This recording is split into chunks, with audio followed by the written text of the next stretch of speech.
सुप्रभात बच्चों, आज हम कबूतर और शिकारी इस कविता को पढ़ेंगे। तो बच्चों, आप लोग टेक्स्ट बुक में से पेज नंबर 74 ओपन कीजिए और कविता को देखिए। इस कविता में यह बात बताई गई है कि एकता में शक्ति होती है। कोई भी काम हम एक साथ मिलकर करते हैं तो हम उसे आसानी से कर पाते हैं। यह बात इस कविता से हमें पता चलती है। इस प्रकार की एक कहानी एक किसान की, वह कहानी मैं आपको समझाती हूँ, बताती हूँ। देखिए, एक गांव था और उस गांव में एक किसान रहता था और किसान के 4 बेटे थे। वो चारों बेटे हमेशा झगड़ते रहते थे। तो किसान को एक ही बात की चिंता हमेशा सताती थी। ये चारों बेटे हमेशा झगड़ते रहते हैं। मेरे मर जाने के बाद इन बच्चों का क्या होगा? मेरा पूरा परिवार बिखर जाएगा। ऐसा उस किसान को हमेशा लगता था और वह रात रात भर नहीं सो पाता था। एक दिन किसान बीमार पड़ जाता है और वह अपने चारों बेटों को अपने पास बुलाता है और उन्हें एक लकड़ियों का गट्ठर उनके हाथ में दे देता है और कहता है कि आप लोग क्या कीजिए, एक एक करके इस गट्ठर को तोड़ने की कोशिश कीजिए। सभी चारों बच्चे उसे तोड़ने की कोशिश करते हैं, लेकिन उस गट्ठर को नहीं तोड़ पाते हैं। गट्ठर यानी कि बहुत सारे लकड़ियों का गट्टा एक साथ उसे बांध कर रखा था। वह बच्चे उसे तोड़ नहीं पाते हैं। यह देखकर किसान उस लकड़ी के गट्ठर को खोलता है और हर एक के हाथ में एक एक लकड़ी दे देता है। उस वक्त उस किसान के बच्चे आसानी से उस एक एक लकड़ी को आसानी से तोड़ देते हैं। उसके बाद किसान अपने बच्चों को समझाता है कि आप लोग हमेशा झगड़ते रहोगे, अकेले अकेले रहोगे तो आपको कोई भी तोड़ सकता है। तो आप लोग झगड़ा मत कीजिए, हमेशा एक साथ रहिए। एकता में ही शक्ति होती है। अगर आप एक साथ रहोगे तो आप कोई भी काम आसानी से कर पाएंगे। यह बात किसान अपने बच्चों को समझाता है। बच्चे अपने पिता की बात समझ जाते हैं और कहते हैं, पिताजी हम आगे से झगड़ा नहीं करेंगे, हम हमेशा साथ में ही रहेंगे। किसान अपने बेटों की बात सुनकर बहुत ही खुश हो जाता है। इसी प्रकार एकता में बल होता है। इस बात को समझाते हुए एक कविता विनोद प्रसून जी ने हमें इस पाठ्यपुस्तक में दी है, जिसका नाम है कबूतर और शिकारी। तो चलिए इस कविता को पढ़ते हैं।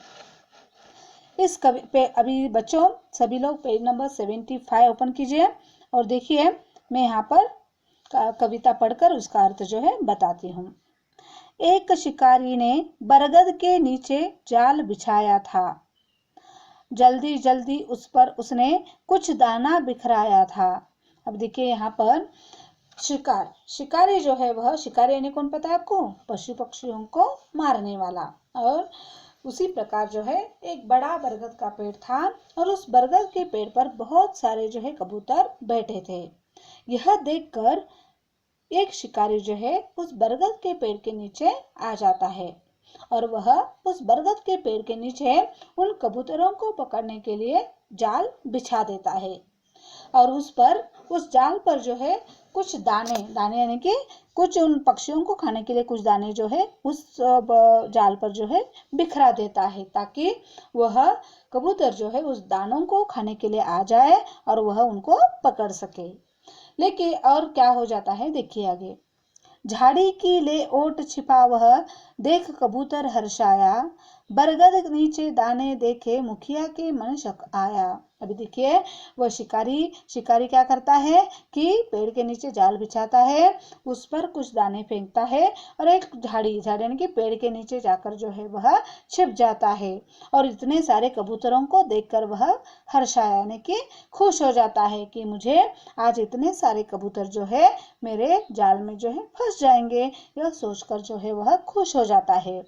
लेकिन उस बरगद के पेड़ पर बैठे हुए कबूतर, बहुत सारे कबूतर थे और उनका एक मुखिया यानी कि प्रधान यानी कि हेड, उनका जो मुखिया था वह, उसके मन में जो है शक आ जाता है। शक यानी कि संदेह आ जाता है। क्या शक आ जाता है उस कबूतर के मुखिया के मन में? देखिए, बोला, बरगद के नीचे ये दाने कैसे आए? लगता है ये दाने अपने दुश्मन ने बिखराए हैं। वह सोचता है इस बरगद के पेड़ के नीचे इतने सारे दाने कहाँ से आ गए हैं। उसके समझ में आ जाता है कि किसी दुश्मन ने हमें पकड़ने के लिए, हमें फंसाने के लिए जो है ये सारे दाने जो है बिखराए हैं। यह बात उन कबूतरों के जो मुखिया था, उस मुखिया को यह बात समझ में आ जाती है। और वह आगे क्या करता है, देखिए। कबूतरों का मुखिया अपने सभी मित्रों को, अपने सभी साथियों को क्या बताता है? नीचे उतर गए यदि तुम तो आफत में फंस जाओगे। नादानी मत करना वरना अपनी जान गवाओगे। वह कबूतरों का मुखिया अपने साथियों को यह बात समझाता है, आप लोग इस पेड़ से नीचे मत उतरिए। पेड़ के नीचे बहुत सारे दाने तो पड़े हैं, लेकिन अगर आप नीचे उतर कर जाओगे तो आप आफत यानी कि संकट में फंस जाओगे। नादानी यानी कि आप जो है नादानी में, यानी कि बचपन में आप कोई भी गलती मत कीजिए, वरना आप लोगों को अपनी जान जो है गंवानी पड़ेगी। यह बात जो है उन कबूतरों का मुखिया अपने साथियों को बताता है।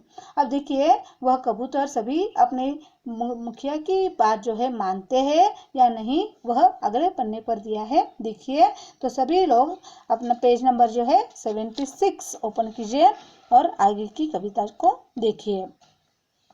अब देखिए, पर भूखे होने के कारण बात न मुखिया की मानी। झटपट नीचे उतर गए सब, कर बैठे वे नादानी।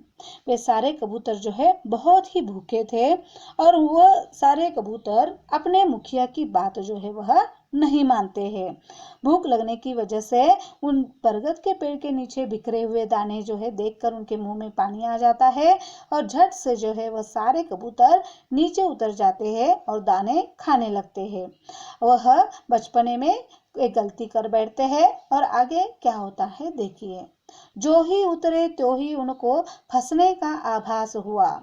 कौन बचाए इस आफत से, करते थे सब साथ दुआ। अब देखिए, वह जैसे ही वह पेड़ से नीचे उतर कर आ जाते हैं तो उनको यह बात समझ में आ जाती है कि वह सब लोग क्या हो चुके हैं, एक जाल में फंस चुके हैं। इसका आभास जो है, आभास यानी कि उन्हें यह बात पता चल जाती है कि हम सारे लोग जो है जाल में फंस चुके हैं और वह सोचने लगते हैं अब हमें कौन बचाएगा इस आफत से। आफत यानी कि मुश्किल से हमें कौन बचाएगा। और सब लोग जो है एक मिलकर जो है दुआ यानी कि प्रार्थना करने लगते हैं, कोई हमें इस मुश्किल से जो है हमें निकाले, इस आफत से जो है हमें बाहर निकाले।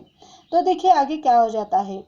देख कबूतर अत्याचारी फूला नहीं समाता था, जाल फंसा हर एक कबूतर करनी पर पछताता था।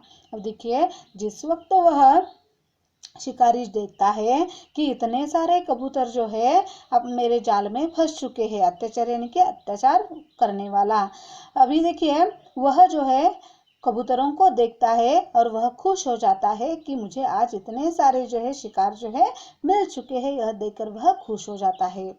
लेकिन उस जाल में फंसे हुए सारे कबूतर जो है अपने करने यानी कि उन्होंने जो काम किया था, अपने मुखिया की बात नहीं मानी थी, इस बात पर वह सभी जो है कबूतर जो है अब उस वक्त जो है पछता रहे थे, जिस वक्त वो सभी जो है उस जाल में फंस चुके थे। आगे देखिए, संकट में मुखिया फिर बोला, तनिक नहीं तुम घबराओ, मिलकर जोर लगाकर सारे जाल सहित ही उड़ जाओ। जिस वक्त उन कबूतरों के मुखिया को यह बात पता चल जाती है कि सारे कबूतर फंस चुके हैं, तो उस वक्त वह अपने सभी मित्रों का साथ देता है और कहता है कि आप इस संकट यानी कि इस मुश्किल समय में जो है आप जो है एक दूसरे का साथ मत छोड़िए। आप बिना घबराए जोर लगाकर सभी लोग एक साथ जो है जोर लगाकर उड़ जाओ, उस जाल के साथ जो है आप उड़ जाओ, मैं आपकी मदद करता हूँ। यह बात जो है उन कबूतरों का मुखिया उन कबूतरों को जो है जो जाल में फंसे हुए कबूतर थे उनको बताता है। अब देखिए आगे क्या हो जाता है।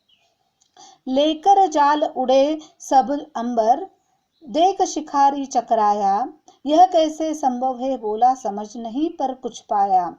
अब देखिए वह सभी जो है अपने मुखिया की बात मानते हैं और एक साथ जो है एकता में बल है, यह बात जो है यहाँ पर समझ में आ जाती है कि सभी लोग जोर लगाकर एक साथ जो है उस चाल को लेकर जो है उड़ जाते हैं। अंबर, अंबर यानी कि आसमान, आसमान में उड़ जाते हैं। यह देखकर जो है शिकारी जो है चकरा जाता है कि यह कैसे संभव हो सकता है, मैंने तो इन सबको जो है जाल में बांध कर रखा था, लेकिन ये सभी लोग उड़ कैसे गए, यह बात उसके समझ में नहीं आती है।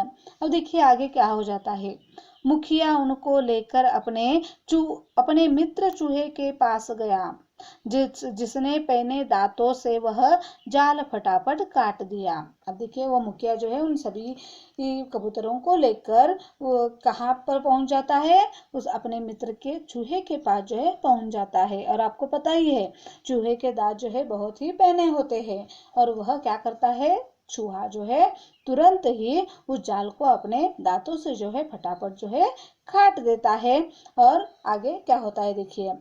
माफ करे सब मिलकर बोले, मुखिया जी ने माफ किया, अब गलती हमसे ना होगी, सबने मिलकर वचन दिया। अब देखो वह सभी कबूतर जो है उस जाल से बाहर आ जाते हैं और जो है अपने मुखिया से जो है माफी मांगते हैं।